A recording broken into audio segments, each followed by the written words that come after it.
জামাত জামাত করিস না রে ও বাঙালির দল।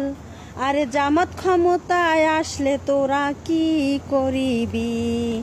জামাত একটা ভণ্ড দল, তোরা শুনা রাগ। দাড়ি টুপি রাইখা ওরা ইসলাম বেচা খায়। ইতিহাসের কোনো জায়গায় এই কথাটা নাই। আরে জামাত শিবির যে ঘটনা ঘটায় এখন তাই। আরে জামাত জামাত করিস না রে ও বাঙালির দল।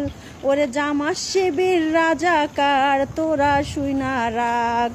কবর দিয়া লাশ উঠাইয়া পেট্রোল দিয়া পড়ে, ইতিহাসের কোনো জায়গায় লেখা নাই তারে। জামাত জামাত করিস না রে ও মূর্খ বাঙালি।